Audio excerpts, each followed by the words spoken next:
All right, I'm joined here with. J-Web, So what was like, I guess, your biggest deal on Upwork? 7.5K. I was able to go to Japan, New Zealand whilst making a bit of money. It was a great feeling. What advice do you have for, I guess, the people watching? You can make a you win. It's just game changing. What one man can do, another can do. I think that was a powerful one that I would tell myself. You're telling me on Upwork there isn't just $20 an hour jobs? There is not just $20 an hour jobs. There is not. There is much more to be made. You don't have to lower your rates just to land something.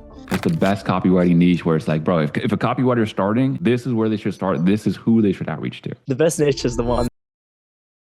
All right, I'm joined here with. J-Web. Awesome, brother. So why don't you first and foremost tell, I guess, the people watching, like, what are some of the results that you've gotten? I know that these last couple of months have been your top so far. Yeah, man. So the last few months have done some pretty good numbers. I sort of went from, I'd say, a consistent 2K a month, 3K. This is Australian dollars, to the last month being 12 and a bit. And then this next one, we're already at the 10 mark. So it's like, it's looking pretty good. Hell yeah, man. I love it. I love it. You know, it's really funny. I mentioned to you earlier, but I looked back at our very first discovery call. Like, you know, you applied for 40CI and I was just going on a call with you, finding out, I guess, a little bit more about you. And I asked you, like, what kind of like income goal are you looking for? And you're like, you know what? I'm sure everyone says this, but 10K just sounds so magical to me. And now here we are. It's kind of one of those surreal moments, right? It is. It's come full circle, sort of. Yeah. And I asked you back then, I guess, what was the main motivation? Do you remember what you said? Oh, honestly, no. I think it was to get a house, right? Yeah. That was on the graduation call. So for the very first call, it was actually a year ago. So it's no wonder you don't really remember. But it was almost a year ago today. It was May 2nd. I looked it up. And you said the main motivations were, one, being able to obviously support the people in your life, support your family, be able to help them out financially. And then the other one was just the ability to make money while you travel. Yeah, that sounds like something I would say. And this last year, funny enough, I have been able to do that. I was able to go to Japan, New Zealand whilst making a bit of money. It was a great feeling. Yeah. Nice. That's awesome, but I love it. Any plans for future travels? Ooh, we'll put them on hold until I got a house. But hopefully Vietnam. Vietnam sounds good. Right, exactly. And of course, that brings me to the other point on the graduation call when we were talking about getting you into 40CI next level. You were mentioning, like, you know, the big thing is you want to be able to afford a house. It's not so much in terms of like the monetary amount. It's actually about being able to prove that I've got stable income coming in and be able to get a house. So that's my next big goal, man. And at that point, you were like, I don't really have the savings quite yet. So how much progress have you made on that so far? These last few months, a lot. Yeah, we've added some significant chunks of cash there. Obviously, I'm gonna have to declare some at tax, but yeah, like we're looking pretty healthy. And then hopefully in the coming months, by the end of the year, is the goal to have a place. Yeah. Oh man, that's beautiful. That's beautiful. Yeah, I mean, it is hard to get a house. And like I was telling you earlier, like even I couldn't get one just because of the numbers, the proof of income for so long. It's difficult for a mortgage, but house is a big one, man. It's like a forced savings account. You get to build up equity every month. I mean, good moves coming. You're basically building what they call, you know, the generational wealth, where you're always be good to go. 100%. Yeah. The trick is to create that skill set that just keeps paying, right? Yeah. It's ideal. Exactly. Yeah. So I guess, you know, getting into the specifics of things, what is your client situation like right now? What kind of work are you doing, and what kind of clients are you working for? So right now I've got 2 full-time clients, I'll say. One of them I think I've spoken about earlier is one of the very, very first people that I ever landed, and still with him to this day, which is great. And the other one was a recent one from Upwork, and she's pretty cool too. Yeah. The very first one that I landed, we're still doing a lot of email work, which is really cool stuff. I mean, who doesn't like writing emails, right? It's the fun stuff. Yeah. And then we delve down the sales pages and the upsells and that kind of stuff every now and then, but it's mostly been emails. And for the other client, we're about to do emails, but what did we do? We did a couple of VSLs. We did a sales page, sales letter, a webinar. That was hella new for me. I've never written one of those. That was brutality. Yeah, it was good fun. Yeah. Oh yeah, man. That's awesome. That was a hectic one. Is one of them Adam or? One of them is Adam. Yeah, Adam Stock. So he's one of the current ones that I still got. And I don't think the other one would mind me saying her name is Pauline. And she's she's Australian, so it's pretty cool. We both bond over the similar things in our country. Yeah, that's so awesome. You know what's so funny, dude? I was in Vegas with the team with the 40CI crew, and I was at Funnel Hacking Live, and I see Adam, and I'm like, I know this guy, and I don't know how because I hadn't talked to you in a minute there. And then later that day, I was like, that's Jay's client. But yeah, so funny. That's awesome, brother. So two clients, and you were able to hit your financial goal. Pretty much, yeah. I think it's very doable as long as you charge the reasonable amount. Yeah, right. But again, it comes with its territory. It's scary asking for more. It's scary upping your rates. It's scary asking for like a certain number at first. I was terrified asking for $100K for like $100 US for an email. I was like, man, that's so much. And then the very first time you do it, and they're like, yep, paid. And you're like, okay, I could probably ask for more than that. Yeah, so right. It's a good lesson. Yeah. It's really funny because sometimes students are like, they say to me, "Hey, man, I'm going to charge 2K, let's say," and I'm like, "No, man, charge 3." And then they go in, they charge 3, and it was super easy, and they're like, "Man, I probably should have charged more." And I'm like, "Yeah, that's what I've been trying to tell you." 100%. Yeah, another question is, I don't know if you've kind of heard the overall sentiment that's like, nobody really pays for emails anymore. You can just get AI or something, or, you can just hire somebody from the Philippines, do it, $10 an hour. What is, I guess, your response to that? I don't think people realize just how bad a job AI can do unless you know how to like prompt it well, unless you understand how to use sort of stories and structures and, psychology. There's a lot to it. There's a lot more to it than just putting a prompt in and just hoping that it punches out something good. Yeah, it might be able to get you 80% of the way, but you're going to have to do some thinking. It requires genuine brain calories being burned. Unfortunately, that's the bottom line. Yeah. So do I think that someone can replace my job for $5 an hour? No, probably not. I think they're going to have a very hard time, especially if you don't speak English as your first language. That might be difficult. Yeah. But that being said, we've got a lot of dudes who don't speak English as their first language who learn the fundamentals and know how to prompt, and they do just fine. So, go figure. Yeah. Exactly. It's just a tool, and it's a really good tool. And, figuring out how to use it just makes your life easier, makes the whole thing easier, just in general. So, okay, you did webinars and you did VSLs and you're doing emails. So you're like true, pure copywriter, write the words, wordsmith. Pretty much. I'm not too much into the designing elements myself, but I do dabble on Canva for imagery here and there with my emails. Yeah. But mostly it's just the copy and the words. Yeah. Yeah. See, I asked because a lot of people, they supplement their copywriting work. They're like, yeah, I built some funnels, I run some ads, but it's really cool to hear that, you've reached the financial goal. You're there already. Just writing the email. So it's just good stuff. Pretty much. Yeah. And hopefully I'll be able to do it for some more clients. Yeah. We're at a point where we're ready to add a couple more people on. So we're planting seeds here and there, and they'll formulate and they will grow eventually. Awesome, man. I love that. And going back to what we were saying earlier, actually, it reminds me is that a lot of people don't really realize how you mentioned something like nobody really gets how bad of a job AI can do. It's like if you are sending out crap emails to your list or writing crap VSL, like it will literally ruin your stuff. Everybody who's come across your brand is now going to be like, this guy just writes AI. If I buy anything from this dude, it's going to be some chat GBT prompt. Like I'm not trying to even work with them in the first place. 100%. No one wants to deal with a robot. It's annoying enough when you have like these setters that are just robots in the DMs. So yeah, 100%. I like reading stuff that sounds human. I think everyone does. So yeah, if you're receiving emails that are completely AI and automated, I mean, there's a very real opportunity there for a lot of people. You can slip in and definitely take over the reins for that person. Yeah. But yeah, everyone, I don't know about you. I hate reading AI emails. It's just crap. Yeah, it really is. It's all embarking on this journey, and it's not about this. It's about this. So every time I come across that, I'm like, I get a little cringe. And actually brings me to another point. Is that 2024, JPET, I was speaking with him on the discovery call about joining 40CI. And I asked him, like, I guess, what are you kind of struggling with? Why not just do it on your own? And what he said was, well, it's mostly just the client acquisition was the one thing. And then the other thing was just figuring out copywriting structure, how to write copywriting emails consistently creative and also high value. So we'll start with the first one, which is just client acquisition. What have you learned so far? And what advice do you have for, I guess, the people watching? That's a really good one. Client acquisition has been one of the hardest nuts to crack, honestly. Yeah. And I think it comes down to some very, very simple things. I think when we first started talking about this, we talked about the machine gunner versus the sniper analogy, right? And so it's like you get all these people that jump on the DMs, they just machine gun everybody with a generic broad outreach, and they destroy their reputation with everyone straight away. It's like, you worked hard to find these leads, and now they're pretty much gone.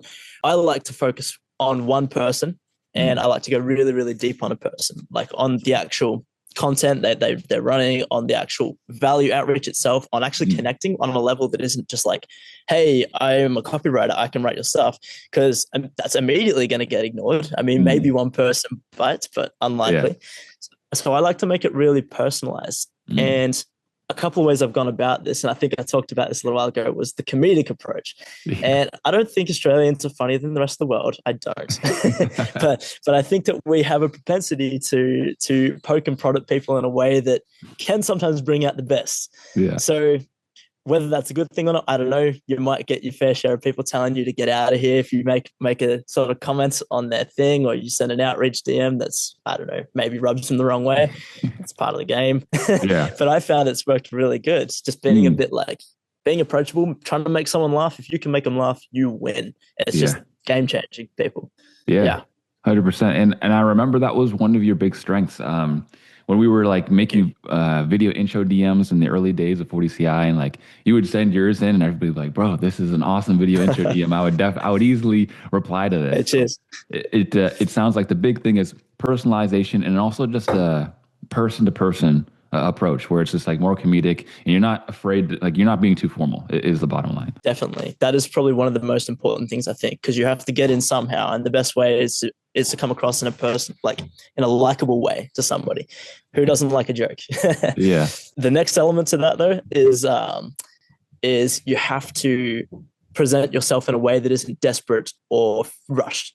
And so that's positioning. I think that's the next nut to crack. So it comes in sort of a series of three things. Obviously, getting in the DMs with someone, positioning yourself from a place that doesn't look desperate and rushed, and then delivering something valuable that is actually going to do something good for them.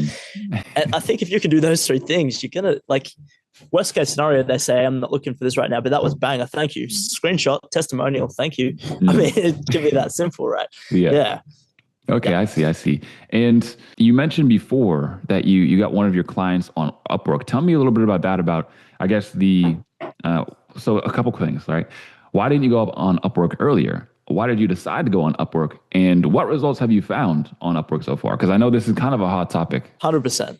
This is This is all right. I'll get a little vulnerable. Why not? My very first post on Facebook was about how terrible Upwork was, right? It just sounded terrible. And so I made a bit of fun and a poke fun. And then I thought, all these guys are getting results. I'll create an account. I'll test it out. I put together an account. It doesn't take that long. I mean, I don't know. You could probably do it in the better part of 3 hours if you're pushing it. And after just getting all registered and like making sure my identity was all good, I wasn't a fake person, someone reached out to me and offered me an interview based on the profile that I put together. And I put it down to being not cookie cutter, like with the actual sort of personalized description of myself. I went ahead and just I made fun of things. I just went ahead and just did I went against the common knowledge. People said, don't do that. I just thought, well, I'll try it. I'll see what happens. Someone obviously liked it. Plus she was Australian, so she probably saw it with the same time zone.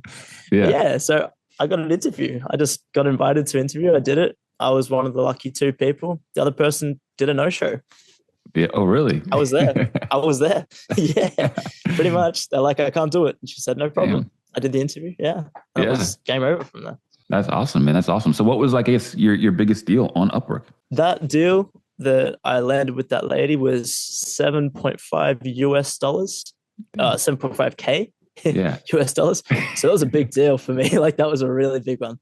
And the funny part is, at first I was debating whether or not I would show up, because I was thinking, this isn't someone I would probably normally work with. But I showed up and she was pretty cool. And the work itself was actually highly enjoyable. I actually learned a lot about myself doing it, which is the funny part. I don't think people realize that when you put yourself in the avatar's brain and consume the content, you're like, wow, that's actually pretty cool. So it was a killer job. That's awesome. So you're telling me on Upwork there isn't just $20 an hour jobs? There is not just $20 an hour jobs. There is not. There is much more to be made. You don't have to lower your rates just to land something.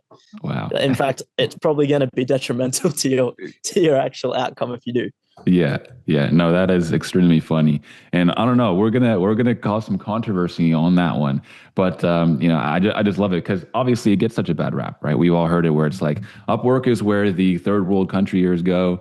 They'll say, "I mean, I'll write you your funnel for $48.32." And honestly, with the other students, I've noticed the same thing, dude. Multiple people with five up to 5K per month clients on there, which is just insane to even think Huge. about. It's huge. Yeah. They're there. There's a lot of people there. Yeah, exactly. Even some people have gotten clients like Ty Lopez just from Upwork. And at that point I was like, okay, let me start learning about this little Upwork thing, kind of like you were, right? When there's dudes on there like that, you go, okay, this stuff must work. There's got to be some good paying clients here. Yeah, 100%. Exactly. Yeah. And the other thing that you said was, I guess, a big thing you were looking for a solution on was just copywriting structure, right? When we first met. So tell me a little bit about that. Like, as far as copywriting that you hand in for your clients, what are some of the things that you keep in mind and utilize in order to make sure it gets the best results possible? That's a good one. I'm going to have to break that down. So I think I have a swipe file that I go to often, and I found, and I'm guilty of using GPT quite excessively, but I do edit my work.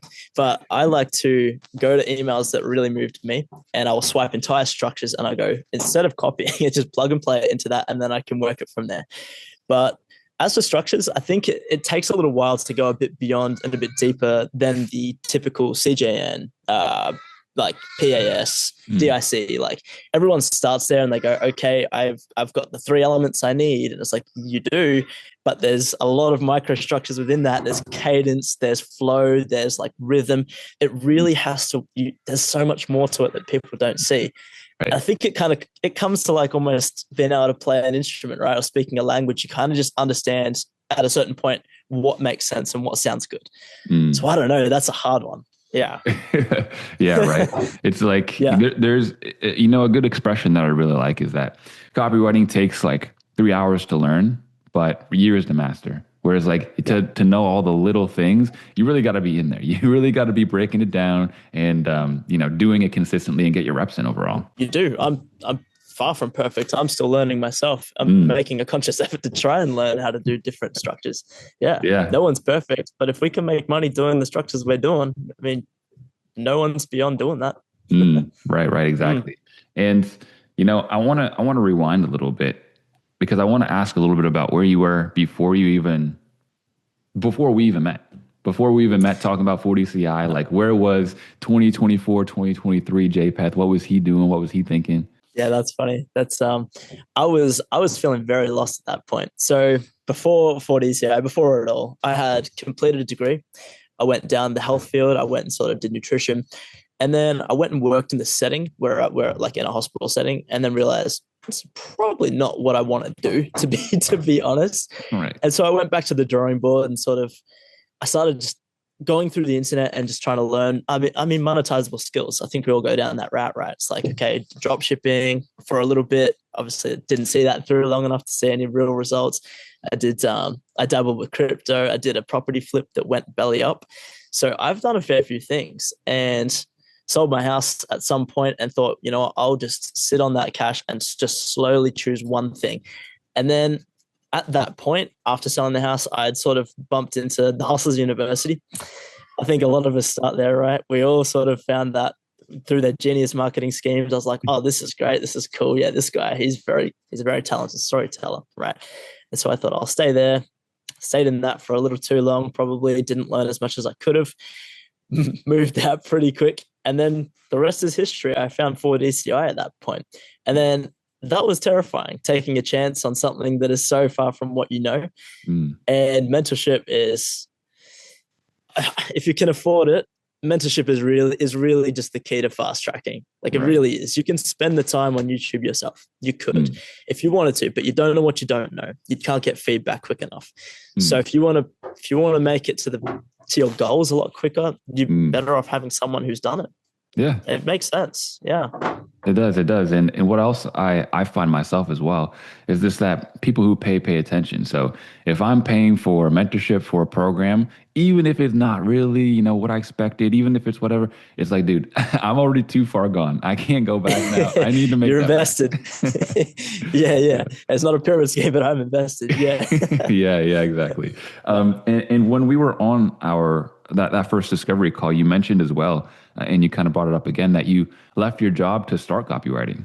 I did. I really took a chance. I leapt off the building in that sense, just hoped that there was a net or water below me. Yeah. But that was a really big moment for me, actually. And it's funny that we bring that up because I remember the first month that I surpassed the income that I was making from that job. Yeah.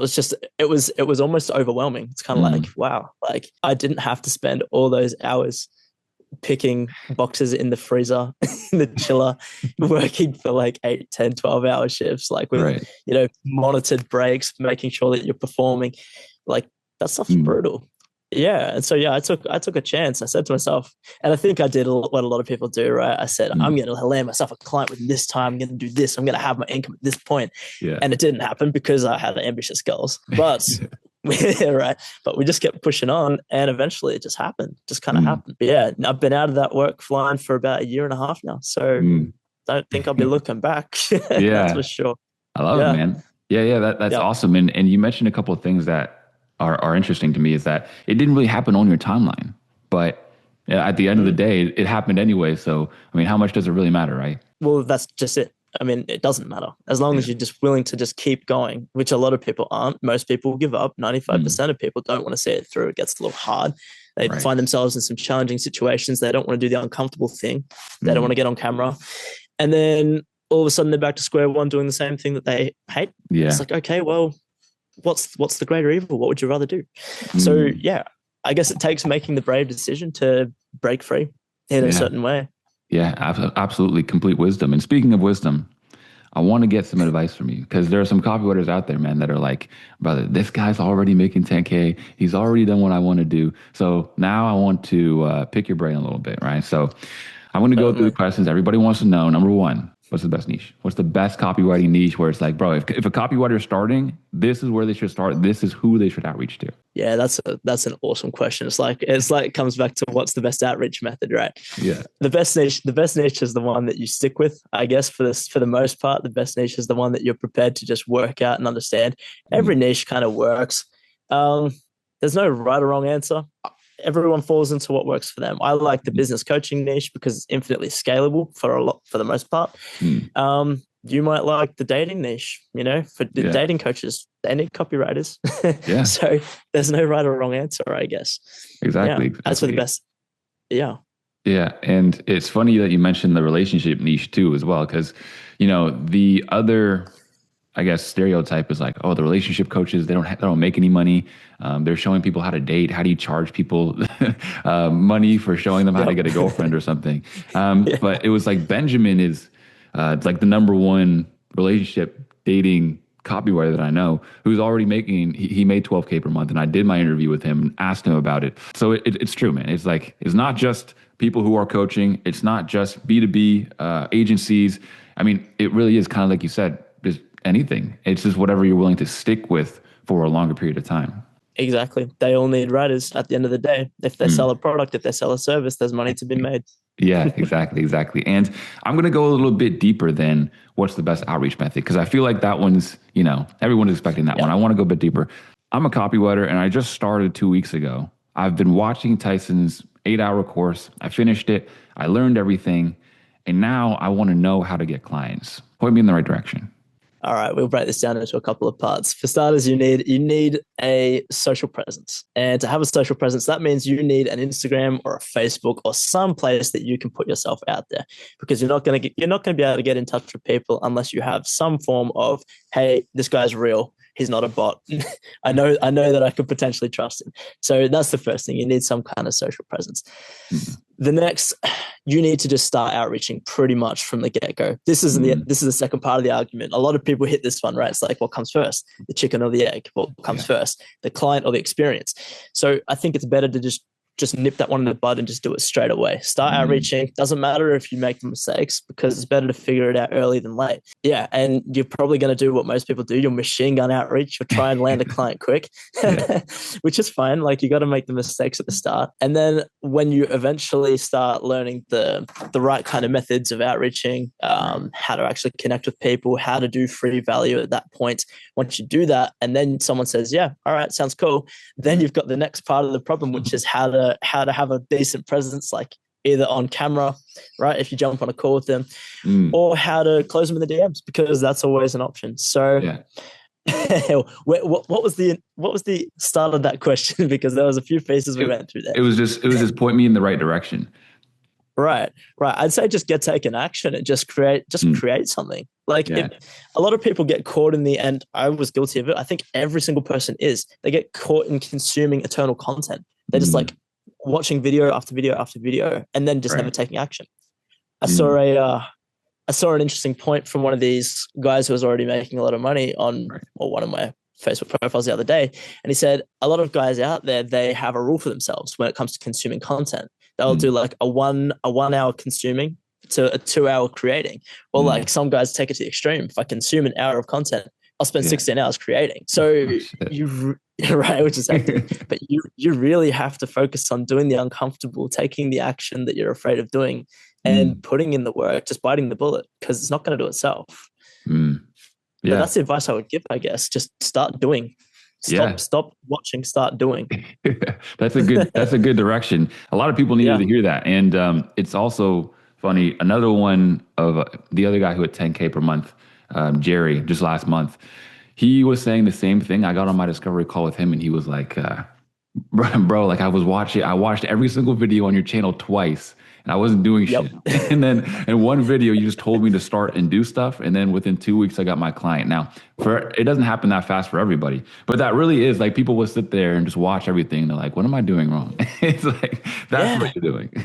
Legitimately, yeah. They'll sit there and they'll think that they're actually getting somewhere just by watching videos and not doing anything. It's like, no one out there knows you exist. Do something. You need to take action drastically. No one knows you're alive. And if they don't know you're alive, they're not going to pay you money. Yeah, precisely. Yeah. And you mentioned something else there, like, nobody knows you're alive. And it draws back to another thing you were saying, which is building a social presence. Now, this is something that, like, a lot of people don't do. They think, like, oh, I don't want to show my face, or I'll just email people, or I'll just message people from Instagram, but not really have anything on there. What is your take on even just building a profile or a place where, I guess, clients can go and check you out and learn more about you? Yeah. I mean, I think it's incredibly important, obviously, but I think you need to put a strong emphasis on putting your face out there. A lot of people want to go the faceless route and don't put themselves out there, but it's so hard to build credibility and trust if you don't want to put your face out there, if you don't want to get on the camera, because you could be a robot. Like, you could be GPT for all I know. I don't know that. So it's important putting yourself out there. And I think a mistake that you pointed out to a lot of us when we first started with our socials, right? A lot of us go the route of trying to create content for copywriters, right? It's like we all try to create a nice, neat portfolio, like a nice sort of a nice Instagram with like, hey, if you do this with your emails, you can do this. If you want to grow your social following, do this. It's like, we're trying to inform people who are the wrong audience. Right. So I think if you're just starting out and you've got an Instagram or a Facebook, just start putting some cool pictures of things that you're doing up there, and that will suffice. Just caption it, write something interesting, just show that you're a real human being. That will do way, way better than trying to create an informative profile or a faceless brand. Absolutely. Bro, is it night there already? What happened? It is. Jeez. Yeah, I know. It got dark quick. It's like 5:30 here now. Holy the crap. That was like 5 minutes. Yep. It's so funny. Anyways, back to what we were saying. No, you made some good points. And like, the top two mistakes that I see is, one, people trying to make their Instagram a billboard. So they'll make like a post. They'll be like, if you're a business and you want to revolutionize your business with copy, DM me the word. And it's like, brother, I'm already out. Yeah. Could you look any more desperate? And then the second one is like, hey guys, if you want to write an email, you got to use this structure. And this is like just teaching people how to write copy. And it's like business owners don't want to write copy. You're trying to find people who don't want to write the copy, in fact, and they just want to get somebody else to do it. Ideally, you're not out here educating business owners. They will outsource it to someone on Upwork. Exactly. 100%. Yeah, those are good points. And going back to 2024, Jay, the other big thing that you mentioned you kind of were struggling with was just imposter syndrome, or feeling like you obviously deserve the clients and can actually get them the results, because it's scary. You know, somebody pays you 3K and now you're like, bro, if this guy doesn't make any money, he's just out 3K. So walk me through what that process was like a little bit, overcoming that. Yeah, that's a really good one. That's something I hadn't thought about in a little while, actually. It's funny. You kind of leave it behind at a certain point, I feel. But it creeps back in occasionally. You're always going to feel a sense of imposter syndrome, especially if you're charging money, especially if you're upping your rates, especially if you've just started out. But someone else out there is prepared to do it. And if it's not you, then they will. You know, there's people out there who are gutsy, who are just going to charge the money. So I think it's just something you just have to get over. Just get over it. Like, you're providing a service at the end of the day. If it doesn't work, you can always refund the money to someone if you're feeling generous. Yeah. But you can refund the money if you want your reputation to be good. But imposter syndrome is just it's just such a made up thing, isn't it? Right. It's just really all in your head. They're not thinking it they're not thinking like that. The people you're reaching out to. If you position yourself in a good way, they're not going, oh, wow, like this guy doesn't know what he's doing. Like, if you come across like you know what you're doing, you know your stuff, doesn't even matter. Just ask for the money. Exactly. And it's so funny because it sounds like one of those things where you're like, oh man, if you're homeless, just buy a house. It's like, it sounds so easy. It's like, bro, get over it. But at the end of the day, bro, you have your two options. You can not do it because you don't feel like you deserve it, or you can just do it. And then along the way, you'll build confidence, and you'll be like, okay, that person did just pay me whatever it is, 3K, 4K, and I did just get the results. Or that person did pay me and I didn't get the results. Turns out I suck, so I better start getting better. And then you just go back from to the there. drawing board. 100%. It definitely comes down to that, doesn't it? The second the money hits your account for the very first time, the confidence really rises. I remember the very first pay that I got from copywriting wasn't that much. But the second project, when I had a $1,500 paycheck hit my account, and I didn't, in my eyes, I hadn't done the work to earn it. Like, I was thinking in terms of manual labor hours, like I should have committed 30 to 40 hours to this project to have been able to charge that much, but I hadn't. And so in my head, I was thinking, wow, this is like, I'm a fake, like I'm a phony, but legitimately, like, you're just going to have to get over it. You're not a fake. You're not a phony. You're just leveraging a skill that people are willing to pay for, that they are going to make more money off on the back end. Yeah. So true. Yeah. True. And up to you. Also, just to wrap things up here, I guess the last one that I wanted to ask you here, Jay, is, there's somebody out there that's just listening to this and they're getting demotivated. They're like, this should obviously inspire everybody, but you know how it is sometimes where you're like, brother, I've been reaching for 4 months straight, like not gotten nothing. Maybe I've had some deals that have fallen through and I'm starting to just lose motivation. What would you tell those people? That's a great question. There's a million quotes running through my brain. The first one I would say is, what one man can do, another can do. I think that was a powerful one that I would tell myself. Like, I would look at other people who were doing it and I thought, if they can do it, I can do it. Like, there's nothing standing between me and that human being. So I would tell you, if you're starting out, or even if you've been going for a little bit and you're feeling demoralized and motivated, hey, there's plenty of people out there doing it. And they don't have anything different on you. They were just prepared to put in the yards and be consistent. That is the only thing standing between you and them, is consistency and showing up daily, even when you didn't have results coming in the door. That's it. That's the only thing. Yeah. So stay hungry. Keep pushing. It's coming. Your day will come. Yeah. The longer you stay in the game, it's like the higher the chances you get lucky, right? Exactly. You can't lose if you don't quit. Pretty much. Perfect, man. Yeah. I love that. Now, why don't you get inside before the Australian beasts like freaking eat to death, man? I can hear them. I really appreciate your time. And of course, everyone on the channel appreciates that. Everybody who's watching this, comment something nice for Jay, because he actually came on here and just decided to share his wisdom. So thank you for that, man. And I'll be seeing you around. Thank you very much. Peace out. Of course. Peace. Ciao. Awesome, man.